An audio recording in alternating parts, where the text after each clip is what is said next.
I think that being very intentional about what projects you say yes to, I think is just really important, you know. So we try to find a balance between all of these, where it's like, okay, if we're doing a lot of Web3 focus initiatives right now, okay, cool. Who are we going to talk to? What talk are you going to participate in, or what? Again, it's not just sales, I think, is the point. And I think it's because business, the idea that artists are businesses themselves, artists are entrepreneurs, okay. And so if your art is your business, marketing is a huge part of that. And I think that there is this misconception where you can create artwork, mint it, and people will buy it, and it's not that easy. Like, you do need to have stories, you need to be talking to people, you need to be educating people as to why they should care about your work. Like, what is behind it? Like, what are you trying to say? And it can't just be, I made it with code. That's not enough.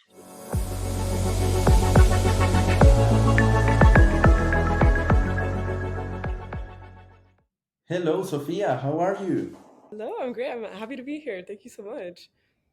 Yeah, thanks so much for taking the time. I'm really happy to, have you in the show and learn and understand all your journey and how was it like to, co-found ArtXCode and back in 2018, and also all the things you have been up to recently. There are amazing releases and all your work with the initiative, right? Like the girls who code and trying to improve the gender gap in technology. I think that's really important. But maybe let's start from the beginning, Sophia. Can you tell us a bit how you got involved in crypto, blockchain, art, a little bit about your background? Yeah, absolutely. I mean, and thank you for the intro. I think to start, it was a kind of a mix of a lot of different interests coming together, kind of converging all at once. When I was in college, I was kind of going back and forth of what I wanted to study. Found myself in love with art history, and kind of just went all in, was obsessed with the arts. I was doing a lot of like murals and street art here in Miami at the time, with some friends of mine who are from Spain. And it was a really great introduction to kind of just like seeing all of these amazing artists kind of come together and build something. I then started working at a contemporary Chinese art gallery here in Miami, but kind of during that time starting to see the realizations of what it meant to work in the art world, and kind of essentially like capping what I was able to do in order to support myself. And so around that time, I had my dad always in my ear, like, you should be looking at coding. Coding is the future, all these things. And, I found that there was a free coding class being offered at one of my local colleges, and I decided to check that out. And the course was called CS50, where we would watch Harvard's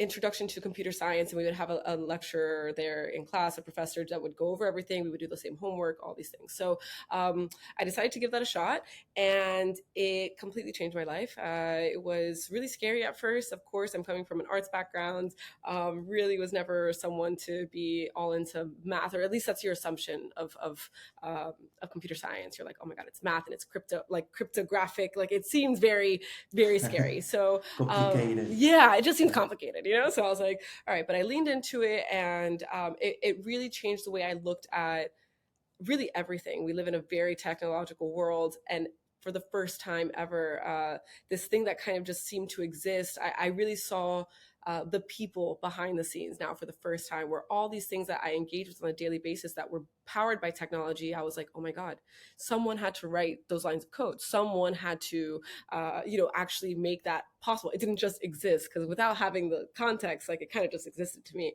And so that was a really big aha moment. And, being really into art history at that moment, and, studying art movements, I really kind of like took a step back and was like, oh my God, the computer hasn't even been around for 100 years. And so that moment was a really big, just it was pivotal, I would say, in like my entire trajectory.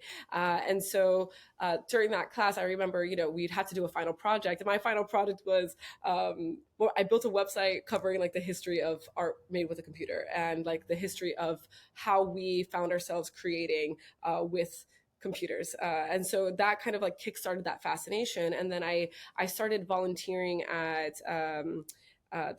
this nonprofit called Code Ella, or Code Ella in English, that was based in Little Havana here in Miami. And the idea was working with, kind of underserved communities and helping these girls learn how to make websites and help them out, quickly realizing that they didn't even really know how to use the computer. So I had to restructure that entire curriculum, really teaching them how to be good digital citizens. And then during that time, I decided to also start volunteering with Girls Who Code. And at that moment, what I was doing, because I was really interested in computer generated art, I was actually teaching kind of history lesson, like workshops, being like, this is the history of computer generated art, and these are the things that you could do if you are interested in art, and you're obviously in a Girls Who Code program, so you want to code. And I would teach them about Vera Molnár, kind of showing them like, and like Lillian Schwartz, like these are women who have been here building, making creative, like doing artwork since the beginning. And this is around 2015, 2016. And during that time, I met this woman, Amy Renshaw, who saw me do this workshop, and she was like, oh my God, I've been thinking about starting this nonprofit called Code Art. We already teach young girls how to make art with code. And it was like an instant, like, let's do this. And so I came on to to Code Art as the director of education. I set up the curriculum using P5 and like processing JS and things like that, and taught all the workshops in those first few years. Also, around 2016, I started an Instagram account called ArtXCode.io, and that was essentially my anon account where I could talk about my interest in new media and creative coding, which is really what we were calling it at the time, just creative coding. None of that fancy generative art. It was just like, yeah, creative coding, code art, whatever. And it was just really fun. It was kind of, I know my friends in Miami could care less about what I was talking about in terms of creative coding. And so this was kind of my outlet. No one had to know that it was me, and it was great. And so those first few years was really focusing on that nonprofit area, and then just kind of building up this community online of people who were interested in all of this. And I had a really good friend of mine. He's actually a collector in this space, AC the Collector, who is also really good friends with my family, and he was always really into Bitcoin. And so in 2016, there was a Bitcoin hackathon, and I decided to join it. I had been doing some coding already for like a year, and so that, I would say, was like my first intro into actually working with crypto. We won second place. We did a microtransaction billing API. And I won 1.5. Yeah, I won 1.5 Bitcoin on my side once we split it all up. And so that was the first time that I had to like download a You made Coinbase. money. And Okay. but like I had to make a Coinbase and like receive the money to receive it. Yeah. But also it was kind of like, I mean, I spent the money. Let's just be very, very clear. I do not still have 1.5 Bitcoin. I was like a college student, like trying to figure it out. I bought like a proper like Latin girl. I bought a faja with my Bitcoin. I don't know if you know what a faja is. If anyone listen, it's basically a waist. Yeah, it's a waist trainer that I bought on some like shady website that bought things on Amazon because that's what I wanted. And then I bought a flight to go visit my sister in New York. That was like and that was after that, it was pretty much like that 1.5 Bitcoin was gone. So I mean, I kept a little bit of it, but that was kind of like what their big warning was, like, this could go down to many nothing. stories. Yeah. But look, but at least you got to spend it. You got to spend it. Many people just left it somewhere and never My had dad the did chance. that. He like lost all of his. He lost all of it. He like wrote it down on a little paper, and he has who knows where it is. But so like during that time it was really great. But then I ended up getting I was making websites for people also on the side to make some money. And during this time, a woman that I had been working with applied for a job at JPMorgan. And during her interview, she brought me up. I know this girl, and all of a sudden I got a message being like, I just referred you for a job at JPMorgan. And I was like, what? Why? Like, that's so like, okay. And so I sent over my portfolio, and then the next thing I knew, I was working at JPMorgan. I was an engineer there for like to get started, working mostly like on different websites, but doing a lot of like data visualization and like interaction design type of stuff. And that was really fun. But once I started working there, I finally had some extra income. So these artists that I was finding online, or just like through that ArtXCode Instagram, I started reaching out to be like, hey, can I collect some of your artwork? So I first started collecting work from Tyler Hobbs. He was probably the first artist that I really just like went all in on, especially with his plotter works. And then after that, I started reaching out to Dmitri Cherniak to collect works from him, and that was really fun because he had a different process where he would send, he would upload something, but then he would like send me different outputs and kind of like let me choose, or I would say, hey, can like we actually do this one with like more circles, or so. And so it was really a collaboration in that way, kind of how we think about art blocks, where like you mint it, but it's kind of like yours. It was kind of like that same thing that you could kind of work with him to pick. So long story short, or just long story, I decided that uh, kind of all these interests came together to finally form ArtXCode. But it was actually, there's no way of cutting around the corners here. I had a friend of mine recommend I go to this like art crypto event in New York. A coworker of mine at JPMorgan, because he's like, I know you talk about crypto, you like art, you should go check this out. So I took the day off of work and I went to this event.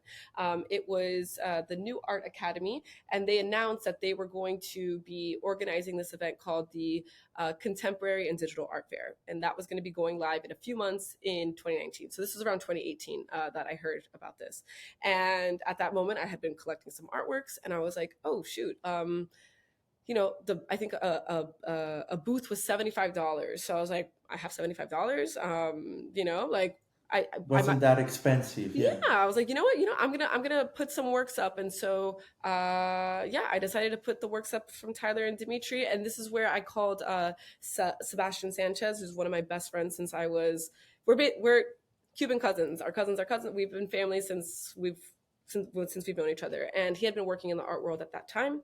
And so I asked him, like, I please like join forces with me, let's do this, and let's put on an awesome show. And so without him, I would have never been able to do that. And so we came together, we put on this art show, and we did not in a million years expect us to sell the show, but we did. And after that, it was like, okay, I guess I sell art now. And I will stop there. But that was, because I know there's a lot of questions, but that's kind of like the way that it all came together. No, that's an amazing story. I mean, first, it feels like you were involved in many initiatives, right? Like you were a very curious person, but also you were connecting your passions, right? That's very interesting. So my first question is, how did you actually um, discover Tyler and Dimitri? Because let me tell you a quick story. I write this newsletter that I try to grow the email list, and I've been trying different things. Right, I've been posting my articles in Reddit, in Twitter, of course, and once I tried with Pinterest. Right, so this very popular website for pictures and different things, and I found some posts from Tyler Hobbs back in 2015, I think 2014, on Pinterest, and he was sharing his generative art, his coded art. So I was, oh look, Tyler was here 7 8 years before. So I was wondering how it was for Tyler and Dimitri, in the early days, and how did you actually discover them online? Was there like a particular place, or how Yes. was it? Instagram used to be our best friend. So I just always found myself searching hashtags more than anything. So I was always anytime I posted something, I would do hashtag ArtXCode, so that I found that people started realizing that I was sharing work that I thought was cool online. And so then they would use the hashtag ArtXCode. But always looking through the hashtag creative coding, the creative coding hashtag, JavaScript, P5, and just everyday scout. And then when I worked at JP Morgan, it was even worse. I would start my day, get my coffee, sit down. Before I even looked at my emails, I was going through all the hashtags and finding an artwork that I was going to post that day. It was like a great escape from like the realities of like my very corporate job. And so it was just kind of this fun thing that I did. But Instagram was really where I found all of these artists. And it was fun because, again, I was anonymous, so I did not care. I was finding artwork, I was commenting on them like heart, like this is amazing, super cool, like, and it was just one of those things that like no one had any idea who was behind it. It was actually really funny. I would always get messages like, hey bro, like this is super cool, like keep it up, like what's up dude, and like everyone just thought I was this random guy doing it, which I low-key loved. I love that everyone thought that I was a guy. And it wasn't until later that I finally kind of like doxed myself, but, and that's a whole other funny story, but it, yeah, Instagram was the way. Instagram. And I mean, you mentioned that you had this job at JP Morgan where you were doing technical, you were coding, building different kind of visuals, and then you went to this fair and you sold out the first show, right? The first show was sold out. So did you actually quit immediately, or was it like a process? Did you start like doing other shows, or you decided, okay, I will quit JP Morgan now and No, go no. ahead all in? Yeah, no. I stayed at JP Morgan for a while. This was really like for me, it was something I had always envisioned, like, okay, this could go somewhere. But remember, in Mm. 2018, 2019, like, there really wasn't a market for it. I thought that it was going to be another few years before people really cared. So for me, this was a fun side project. It was a fun passion project that, when we sold the show, I mean, and also for context, when we first sold these pieces, they were just for a couple $100s. I think the most expensive one was, $14.95, like $1,495, and that was like one of Dimitri's pieces. It was like the biggest one there, but everything there we sold for around like $700 or something. And I'll never forget when a collector came up to us, and this was before NFTs were around. I had done, I think in 2018.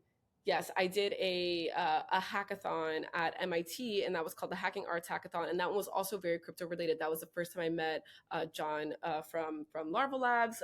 He was presenting about the crypto punks. I met Judy Mam from Data, and just kind of like meeting all these people who were making art on chain, and I remember having that aha moment around crypto collectibles. The idea of a collectible as like a digital asset, I thought was super cool, and so when we did this event, those same people that I met at that hackathon were also here at the fair. And I remember seeing the Larva Labs guys and being like, what's up? This is great. We were both downstairs because we had prints of our artwork. And so because I was downstairs, upstairs, they had all the digital artwork that was like on being mapped to the malls. And so because I only had prints, I was downstairs. I had a binder filled with code that you could go through and see like how everything represented itself. Filled with code. So Yeah. So the actual code was there. yeah, so instead of looking on chain, I just had a printout, and that was my way. Because for me, it was always like an educational process. I understood that people were going to show up here and have no idea when I said this is made with code, and because I remember not having any idea of what it all meant, and you kind of need to like ground it in something. And so yeah, I had that available, and it was really great to kind of give that sort of yeah, that sort of mental map for people. And it was at this event though that I we we had that one piece by Dmitri that we hadn't sold. We had sold everything except for that one piece, and that expensive one. And OpenSea was sponsoring the event, and everyone there was already kind of like really into crypto, and they were like, "Well, you should do an NFT. You should do an NFT." And I remember like my hesitation being like, "Well, this is more for collectibles, not for fine art. Like this is a fine art piece." If you looked on OpenSea at the time, it was pretty much like monsters and dragons and like weird little characters like this, It and still is. It yeah, still is. I mean, it yeah. still is. It still is, but yeah, exactly. Okay, exactly. So like that was like the again like me being like, this is like a fine artwork. What are we gonna do? And we were really lucky. We had an awesome collector, Jake Bruckman. Actually, he runs a coin fund, and he reached out being like, I want to buy this artwork, but I only want to buy the NFT. And I was like, no. I was like, we printed it. It's like it's an archival print. It's in museum glass. Like you're gonna take you have to take the print. So, and I think he was trying to get a discount, like, oh, I'll just get like the digital, and so the process of minting at that time was also very complicated. So this work that we minted uh for like that we ended up minting on for Dmitri, the co-founder of OpenSea actually minted on Dmitri's behalf. So if you look at the artwork online right now, it'll say created by Dan, who is one of the co-founders of OpenSea. Because we were like, what are we supposed to do? This is super complicated. It's like we're running out of time, all these things. And so they minted on his behalf. And yeah, it was just a crazy experience. And I remember going to drop off the print to the collector who lived in New York at the time. And that was the first time I kind of sat down with him and I was like, why on earth would you only want the digital asset? Like, what is that? Like, I can't, why? Like, I was like, I need to understand why.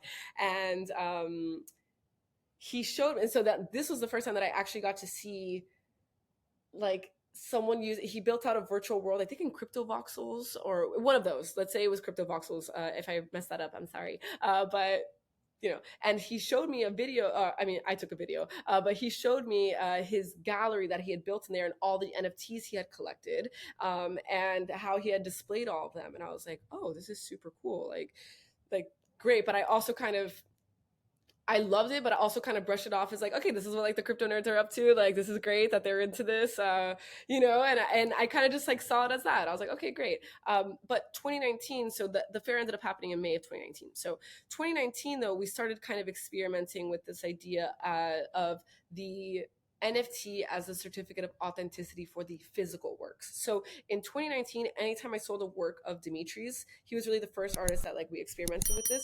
We would the collector wanted the print, but I would make them buy the NFT as kind of their certificate. So we would mint the artwork, but to us, that was just a certificate of authenticity for this physical artwork that they were acquiring with the code printed out and all these things. Because remember, on-chain, the idea of on-chain work wasn't a thing yet.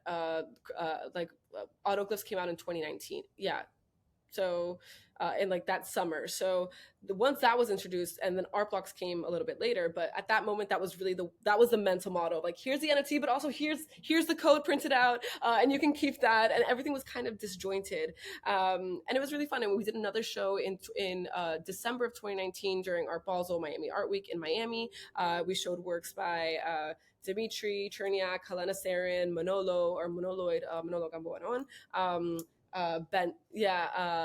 Ben Snell, Zach Bottorff, and David Mrugala. And that was also a really cool experience to just be able to talk to people. And all the works there were prints and sculptures. And I remember people coming up to us. Someone asked me, like, what are these works doing here? Because this is a digital art fair.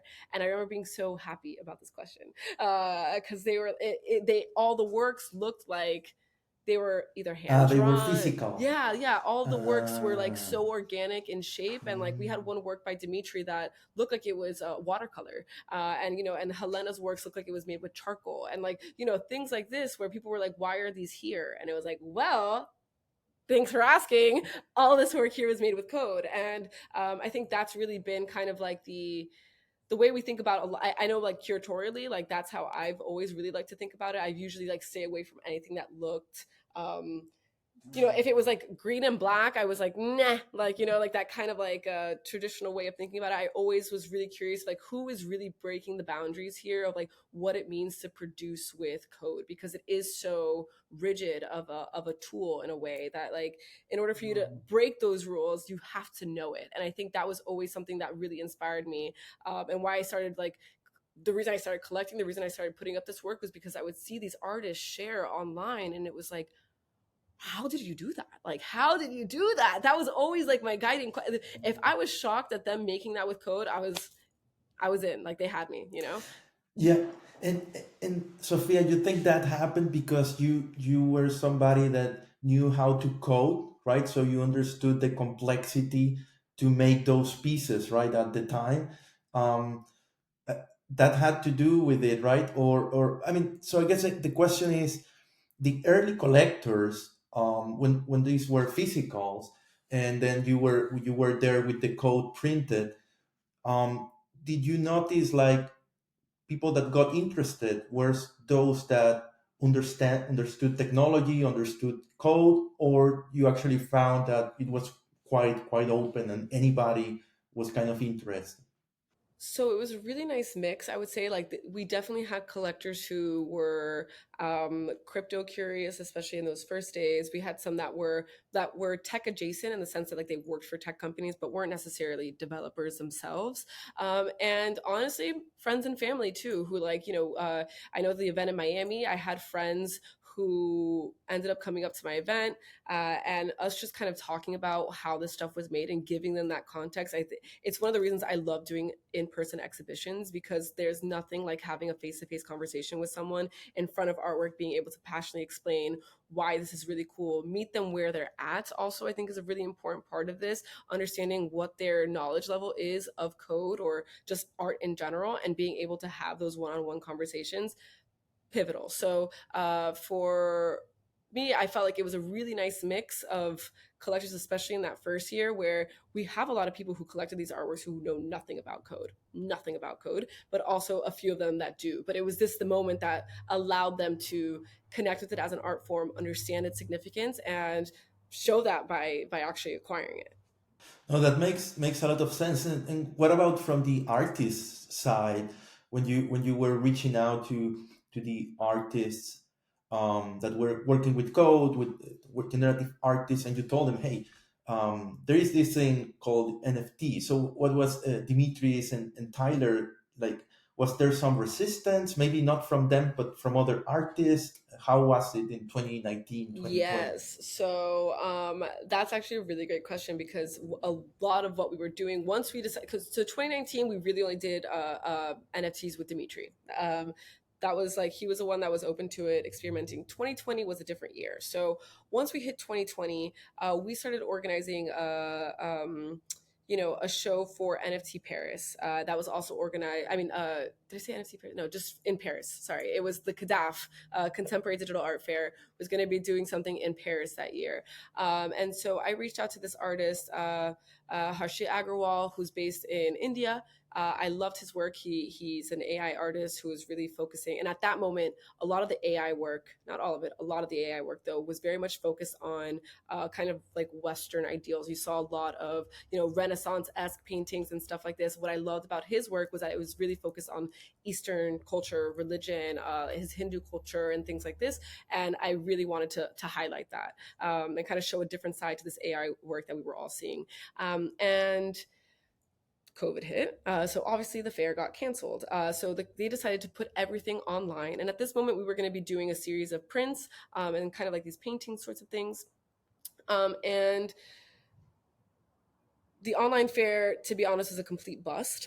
We didn't sell anything. The user experience wasn't really like it. And at that moment, we had always sold out our shows. And so this was the first time that I was like, okay, we're not taking no for an answer. We got to figure something out here. And so I reached out to the artist and just asked him, like, would you be open to minting these works on Super Rare? Because I was really close with the Super Rare Because team. it was a digital show, but it wasn't minted. It was just showcasing the art Yeah, yeah, digitally, yeah. It was just but you had to showcasing. buy the Yeah, physical. yeah. Ah, So it okay, would be you would okay. be buying a print. So we were gonna do some that were editions, and then other ones that once you bought it, he would print it, and then he would paint over certain areas while keeping like the highly pixelated areas that you could like tell is AI. And so that was kind of the concept, that you would buy these artworks, but you were buying a physical. Again, with like certificates of authenticity and all of this stuff. So we decided, like, let's just experiment. Let's put one of these works, let's put them on Super Rare and see what happens. And so we decided to, so I reached out to my friends at Super Rare and I was like, hey, I have this artist, because I met them at that first event in 2018 when I learned about the fair. So we had become close at that moment, so they did me the favor of whitelisting or allow listing this artist to mint on the works. So he minted his works, and we decided through their recommendation, they were like, don't put any price points, let people bid, and just let's do some price discovery there. Every single piece that we had as an NFT, with zero mention of a physical or anything, every single piece sold for more than we were planning on selling the physical artworks. that to me was a massive moment, just in terms of like on the business, on everything. Like I dropped my commission. I didn't have, because before I was upfronting costs to produce the work. This is like the pro of working at a bank at the moment. I was bankrolling, the exhibition costs, the production, the shipping, like everything. So at this moment it was like, okay, we can mint your work, we can send it to the person buys it, they get it instantly. I'm not paying for production, I'm not paying for shipping. It's like, it was just like Right. it was just such a like well, of course, Yeah. like it was just like, Basically no cost. yeah, Yeah, I I was talking to Seth. So Seth from Bright Moments, he was on the show, and he also mentioned that, and like the logistics are yeah, so much simpler, right? so much When you work simpler. with NFTs and digital. Yeah, I Yeah. mean, So yeah, that was a pros and it. cons. It Yeah, opened your eyes completely. Yeah, completely. I it mean, opened your eyes completely. absolutely. And so that was the year that we decided to focus then on NFT curation and putting more artists on there. And so we did so in 2020, and this is where now kind of what you were alluding to earlier around like onboarding artists and teaching them about NFTs. So then this is the year that we decided that we wanted to move forward with more curation on the NFT side, and we did something for the New Year's that year, and that was that was really fun. So I did a curation of works from Dmitri, this artist, Dave White, who goes by Dave Bees and Bombs on, or I think he just goes by Bees and Bombs online, but he's amazing artist. I've been following him for a really long time. But he was like, we did Helena Sarin again with Manolo, and who else? There must have been some other artists, but it was a small curation that we did that was really fun. But I remember Dave especially, getting him on a call, having to help him set up a MetaMask, walking him through absolutely everything, trying to kind of also convince him. And it was a really cool moment. We ended up selling a few of these pieces to the Museum of Crypto Art, and at that time it was Pablo Rodriguez Fraile who ended up buying a lot of Dimitri's and Dave's works, and it was just a really cool experiment. And again, like, we didn't pay for shipping or anything. It was awesome. And so the reason it's important to remember that, like, around Dimitri, like Pablo buying Dimitri's work, is because then we hit 2021. We all remember 2021. This is a crazy year. At this moment, I have switched over to the blockchain team at JPMorgan as like on the founding member side, kind of helping them out as a technical design strategist, and working with them, all these things. Great. Still doing ArtXCode on the side, and we start to see ArtBlocks kick off. I think it was February, Ringers came out, and that was something when he said that he was going to be doing Ringers. It was like, great, how can we help? We did an interview that kind of got shared around, and it was really allowed people to understand like what Ringers was and what he was trying to accomplish with that. And so everything pops off. JPEG summer, we all remember, it was awesome. Everyone's like having a great time, and kind of learning all these people who are into generative art.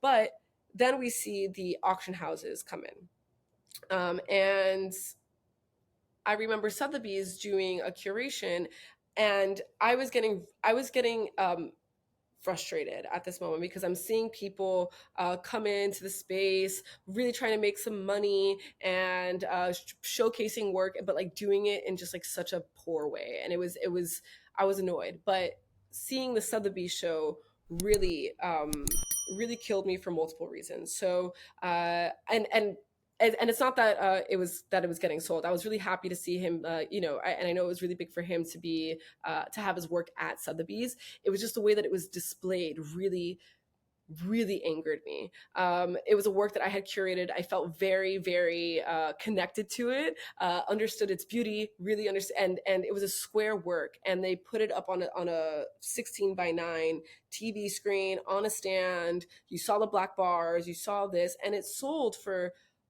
It sold for over $1 million. I know, and I love the collector who bought it. They're like great people, but thank God that the collector understood what was going on, because to me, from the outside looking in, it looked like a joke. It looked like a joke. And that really got me angry, because it's like, I've spent so much time, I mean, small in the grand scheme of things, I had spent time really trying to show people how incredible generative art is, how important it is. And then you just kind of, you're like, it's digital art. We show it on a digital screen. It just was lazy. And it really put a fire under me to just go for it. And so that was when I decided, okay, I reached out to Eric from ArtBlocks, and I was like, I want to do a crazy show for Art Basel. I want to do a massive show for Art Basel. And he was like, okay, let me know how I can support. And so that's when I decided I was going to leave JPMorgan and focus on doing. I had already seen all of these artists I had been working with absolutely killing it, because then we had Fidenzas come out. We had, Helena was doing great. All these artists that like I had been working on in these early days were doing wonderfully. So I was like, okay, you know what? Screw it, let's do it. And so I quit my job and just went off on organizing this event that I called the Digital. And so for me, the idea was, the SEO probably wasn't that great, but the idea was creating a space where you could walk into like this digital world that we have been living in, but doing it in a way that, to me, actually respected the artist and the art, and just it was like my love letter to the community, I would say. So it was in a way, it was a way to display digital art physically, but properly, right? Like the with all the stories and the right setup, and depending on each artwork, there were particularities, right, different from just a TV screen, right? Yeah. So So, that's the what was the how do you do? Will you describe that show? The difference between that show and what you saw at Sotheby's? well, I think it was really thinking about the artists first, their intentions first. I use Casey Reus's work as a really good example. Centuries, they're circular, they're animated, and thinking about how to showcase that work. I started thinking about it. I'm like, am I going to build portholes? Am I going to do like what am I going to do? And I was like, wait, let me just reach out to him. And so when I reached out to him, he had an entire like all these examples of how he envisioned it, which was creating these circular. Like discs on the wall mounted, and then you projection map onto those discs, and it's like of course that's like that makes so much sense. And so talking to him about it like that, we could work with our production team. We got that done and it looked beautiful. The same thing with Jeff Davis's work, where we were trying to debate which ones are going to be on screens, which ones are going to be printed. And Jeff was like, well, look, color studies are a study of digital colors. You cannot print them. It decouples them from their actual purpose, which is looking at digital color. And there were some other artists where they totally took my recommendation. Where I thought the Fidenza, I thought that the subscapes would look, and Himins would look really really great printed, because you could see the detail in a way that you don't always see on your computer. And so that allowed people to go in and be like, oh my god, I didn't realize that this actually had this much detail. I didn't realize that this looks so soft. And then the curveball of all of them was the Chromie Squiggle, where I was like, Eric, can you please let me showcase this work as a hologram? And he was like, sure, yeah. So we did work with a third-party artist to make it into 3D render, where they were, and Eric worked with them to make sure that it was accurate. But for me, it was kind of, all I wanted was it to feel like this artifact that you could walk around. And kind of when we go to a museum and we'll see like a vase or some old some old artifact from who knows when. And it really did have that effect, and that's all I wanted. And I was really lucky that Eric was open to the idea. But again, it's always having conversations with the artists and understanding what they want to do, and also understanding like the people who are looking at it. Like, what is the goal of putting up this artwork in the first place? It's to make people connect with it, to understand it the best that they can, and to see maybe what you can't when you're just on your computer, to really help contextualize the movement that was happening. And it was, I mean, to this day, it's still one of like the proudest moments of my life. It took a lot out of me. I think that like it's taken a year and a half for me to be like, okay, because I really didn't have like a full team at the time. It was just me and a few people like just trying to make it happen. And yeah, it was awesome.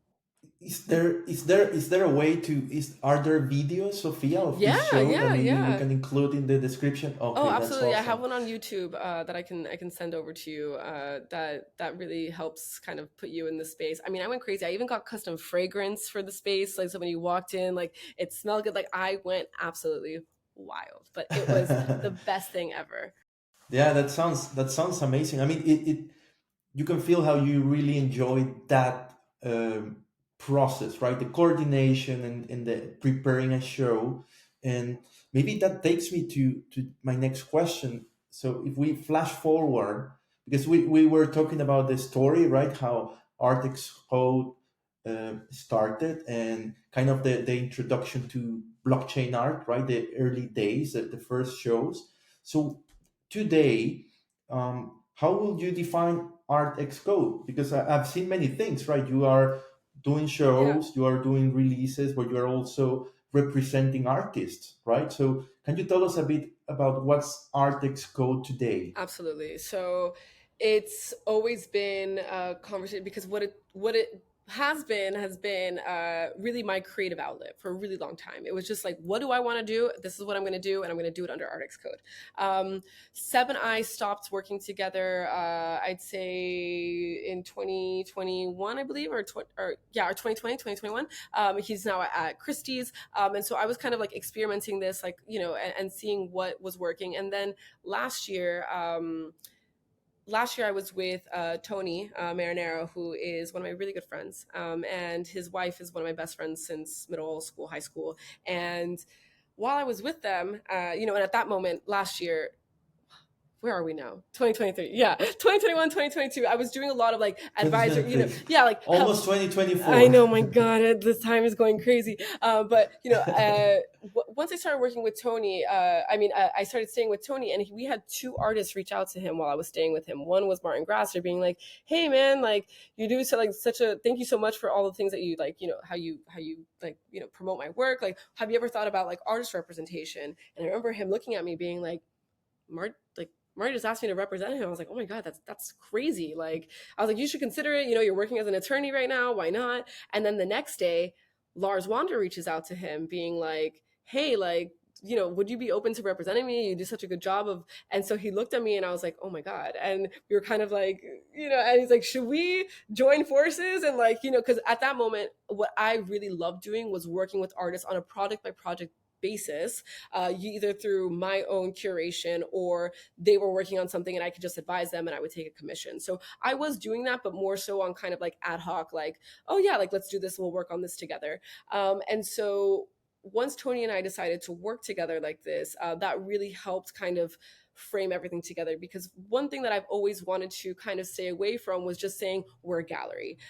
To me, that pigeonholes what I'm able to do, what the team's able to do. I really love to be experimental, and people have really kind of pushed back when I say certain terms. That there was also when we kind of released, we started saying agency, but the term that's always really stuck to me is this idea of a generative art house. For me, I love this idea of artists being able to come to ArtXCode. They have a home. We're here to represent them in the sense. And when I mean representation, it's really be out, like have their best interests. We have their best interests. So we're negotiating contracts for them. We're helping them out with curation. We're doing, like, I'm always happy to sit down with them and do a critique or kind of go through their work and help kind of pull out the best in them. That's really what I've always loved doing, understanding an artist's practice and really pushing them, and trying to push their boundaries as much as possible. And then we do sales at times. We'll do private sales, or we'll do sales with like certain collectors.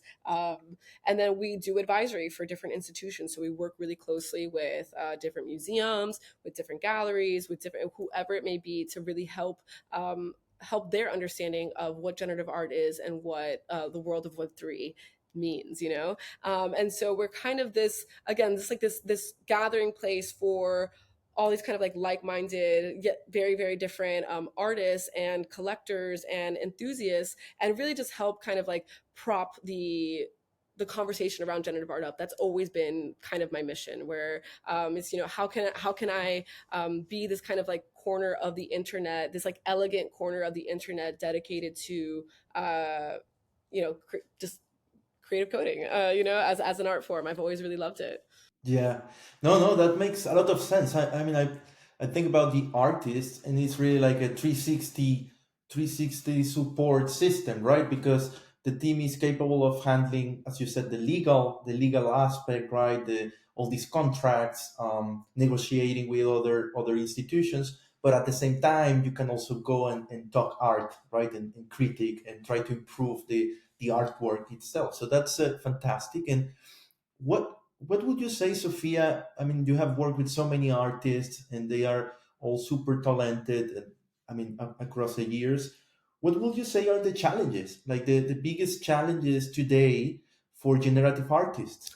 I think the biggest challenge has to be just um, how fast this has all happened, and the speed, the expectations around that, I think, have been really intense for a lot of artists. And I think especially because generative art itself, the term, has become quite the buzzword. And so you see a lot of people who were interested in crypto or interested, just kind of curious, being like, oh, well, generative art, everyone loves generative art, da da da da. And so now all these generative artists have a lot of people in their inbox, just like kind of reaching out to them like, hey, we'd love to work with you, hey, we'd love to work with you, and they're inundated with all these different opportunities, with people who are trying to ride the wave of generative art, and it's I mean, I've seen a lot of really great like newcomers come in and they're really passionate about it, and like, but there's also a lot of, and like being able to basically differentiate between like who could potentially be a grifter, who's serious about this, what are the terms, are you getting the short end of the stick, do the finances make sense on your side, and really just again looking out for artists, because for me I feel like kind of like a protector, a guardian of this, like of the movement, honestly, as a whole. I've been here for a while and I just genuinely care like a lot. So it's like back up, like, like what's up, like, if you want to work with the artist, like let's actually see a deal that makes sense. Let's make sure, like, and I always tell the artist, like, if it's not, excuse my friend, but if it's not a fuck yeah, then like, it's usually a no. You don't have to say yes to everything. And this is where the speed comes into play, where everyone's like, well, if I don't do this, like maybe people will forget about me. But there is, for me, it's not how much money can we make this year, it's how sustainable is your career for the next decade, for the next 2 decades. It's there's a long-term approach that you have to think about, where it's not just let's get rich quick. Like that's never, like that just doesn't work. I really, like, again, I came into this entire industry thinking that it was going to be 15-20 years before anyone cared. The fact that it happened within a 5-year period is still insane to me. And so I always try to like push back on artists where like they just saw this all-time high record and all stuff. It's like we have to be like just patience. Like patience is really important, and making really strategic moves is really the way that I think about it. And Sophia, how does that look for an artist? I agree completely when I see like the cadence of some of the releases, right? And managing, I think one of the ways to, as you said, think about their careers in the long term is managing their supply, right? So is that something that you think about, and that artists, and also you have this caution, like managing the supply, and or how do you approach that? Is it important in your opinion to be careful on how much art you release, or as long as it's high quality it's okay? Okay, yeah, I think that supply is like one part of the equation.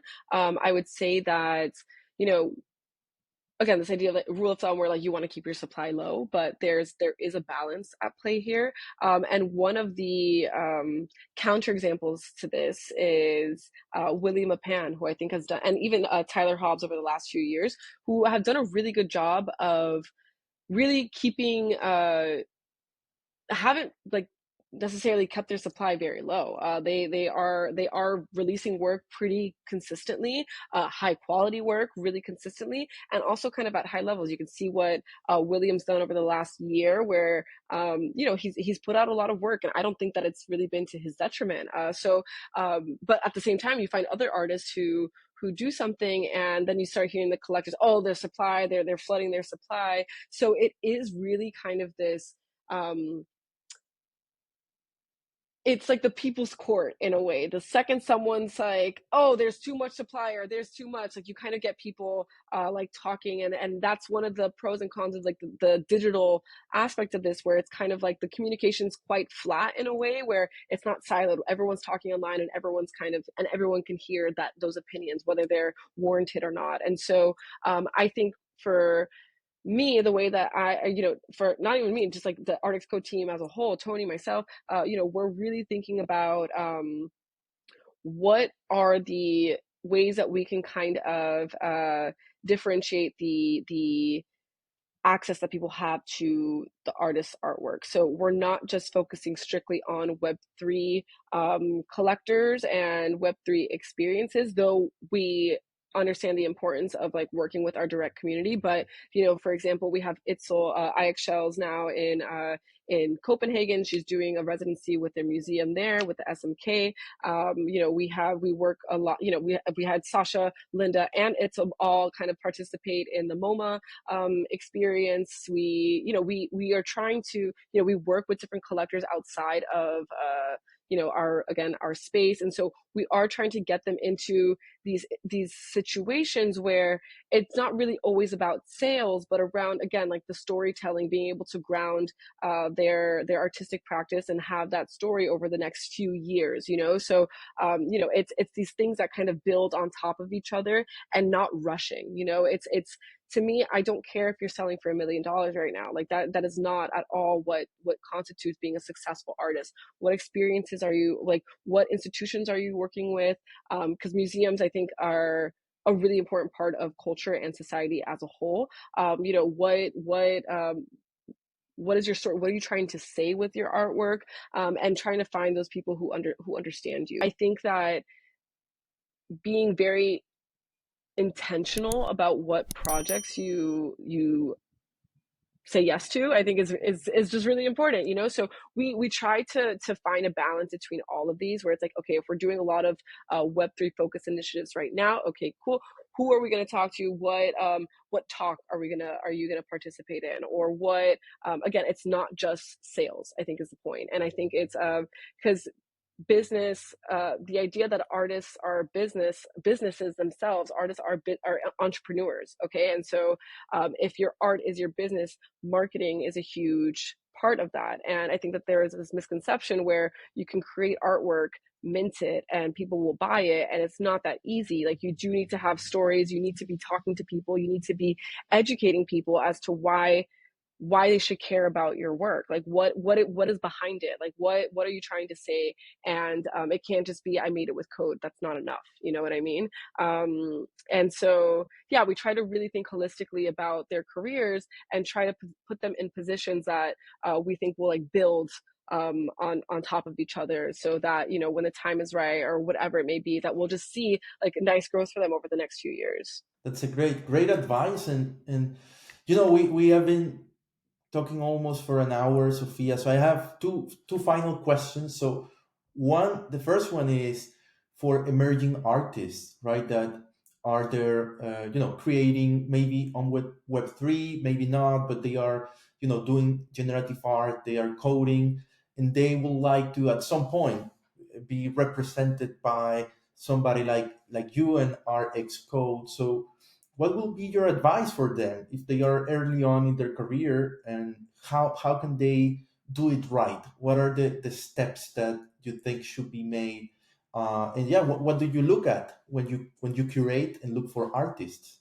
Yeah, I mean, I think especially if you're early on in your career, experiment. Oh my God, experiment so much. Just have so much fun getting lost in everything, because that's where the magic happens. And through there, you start to find your voice. But in the beginning, do everything, experiment with everything, and share your work. Share your work online. That doesn't mean mint it. It means share it. Share what you're working on. Share your ideas. Share your thoughts.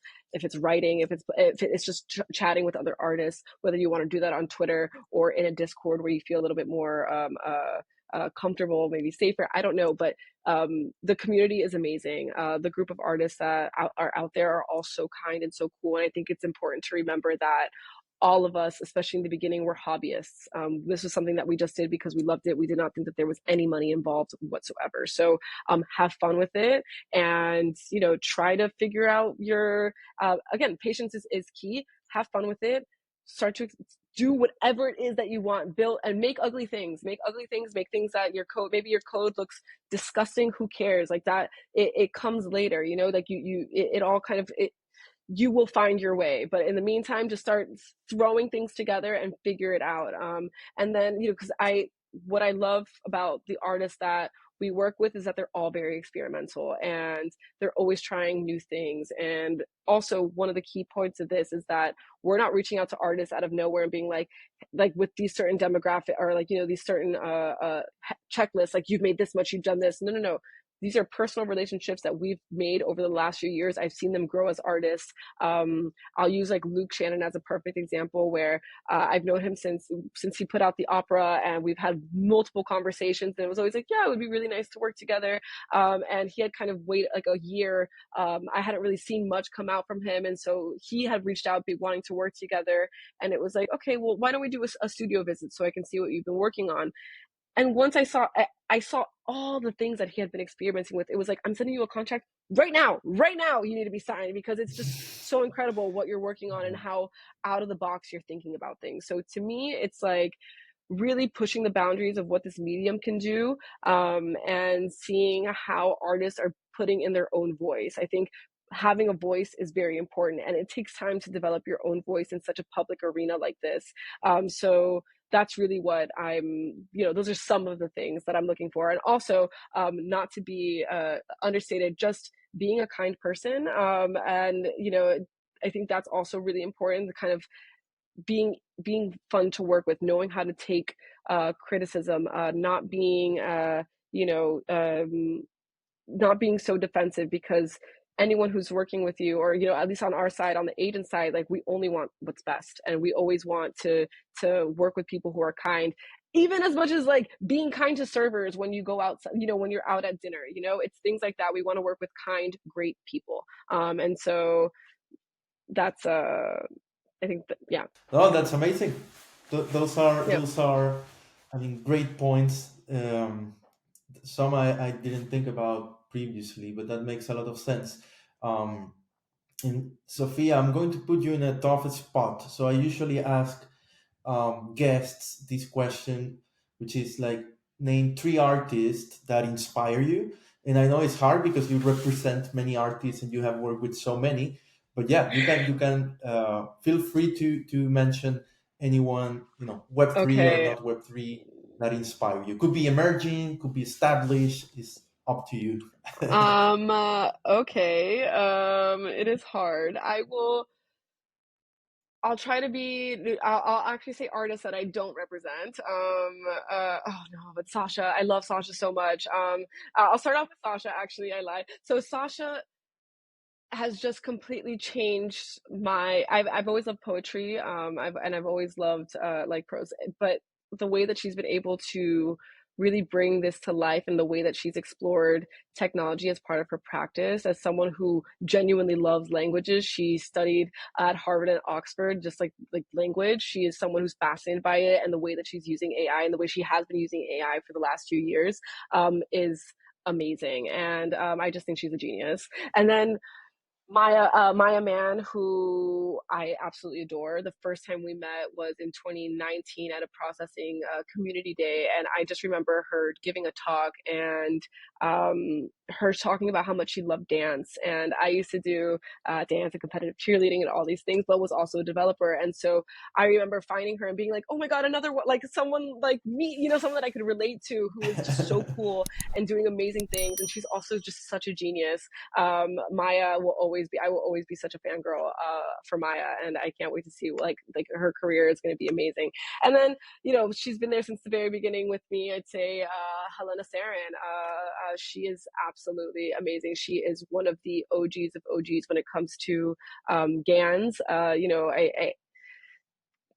There, she's just the best, and she's always experimenting. Yeah, like those three, I have to say. I mean, there's so many more. Like I love it, so I love everyone on my roster. Like we're obsessed. Like obsessed. I mean, obviously, we've gone through I work with them. I have to be obsessed with them. But I would say, yeah, like those three are just like really special, and really doing their own thing, and again have their voices. I think those are really good examples of people who you see their work, it's them. Yeah, it's very unique, right? It's a very unique, very very different from everything else when you think about them. Those three artists, and Sasha was in the podcast, and I had a great conversation. And I have Helena's book with Dimitri, right? The one that Oh it yes, was signed. It gents was in again. was it New York City? New York City, right? Yes, That was yes. in New York So City. I Yeah, I worked with yeah. them on that book and curated. So he did what it was like 1,000 to 1,500 per output, and then her outputs. And so I helped curate the dialogue between all the artworks there, because those are two artists that I've been working with for so long. It was and it was amazing to bring that book together and get so many talented people to contribute. So it's one of those things. I Helena's, and she's hilarious. Like, I mean, that's she's like, her and Maya have so much humor in their work, which I think is like really enjoyable when like there's so much craziness going on in the world, when you can see an artwork, resonate with it because it's genius, but also have so much fun with it because it's hilarious. I think they both kind of like love the absurd, which I definitely resonate with.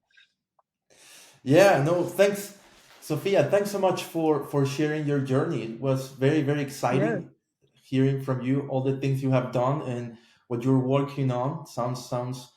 I mean, I cannot wait to see where ArtXCode is in the future and all the artists that you are representing. yeah. So fantastic job, Sophia. Thanks so much. Thank And yeah, I you. hope we can Thank do you so this much. again in the Me future. too. No, this is amazing. Thank you. Thank you. Thank you. This has been wonderful. Thanks for giving me the space, really. All right. Bye bye, Sophia. Ciao.